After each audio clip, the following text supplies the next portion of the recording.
ज्ञानो के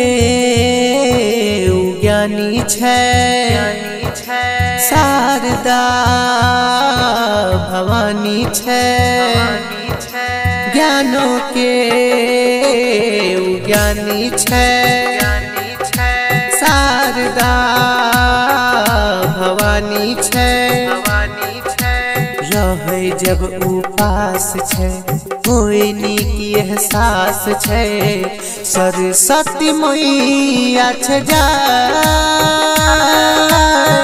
दुख से छै किछो नहीं सोहाय। बिना वाली होई छै विदा दुख से छै किछो नहीं सोहाय।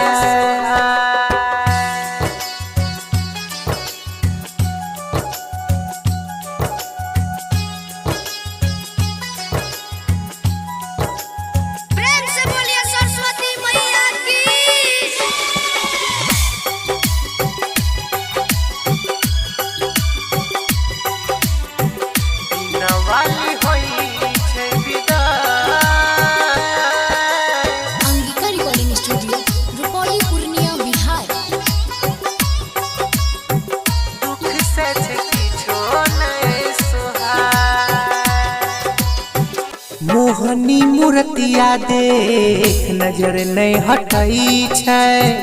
आस रख जे भी मन में दुख कटई छै। आस रख जे भी मन में दुख कटई छै। मोहनी मूर्तिया देख नजर नहीं हटई छै।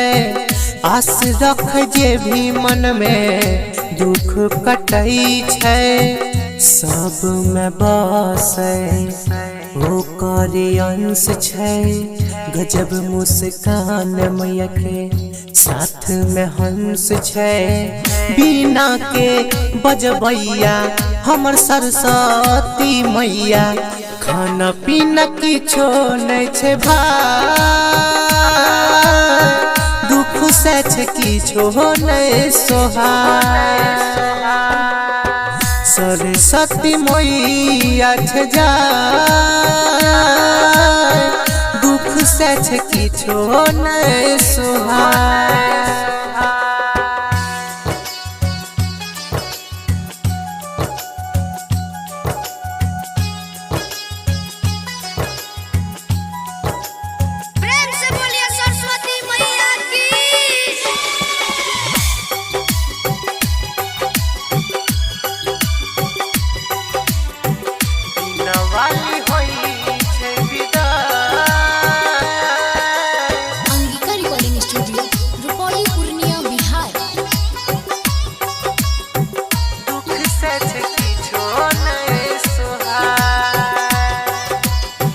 मन्नू राना कहे खुशी दई ढेर छै।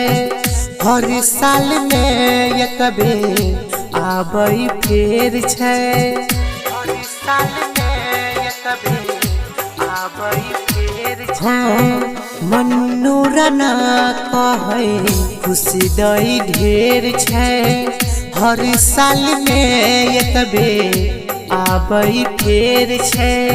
भगता जुदा करते मैया के केना बहुते रोवई छै। रोशन सकसेना सबके घर दई दस्तक हाथ में रखे पुस्तक।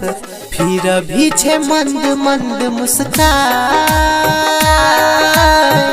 दुख से छे किछो नहीं सोहाय। बिना वाली होई छै विदा दुख से छै किछो नहीं सोहाय। Angika recording studio Rupauli Purnia Bihar.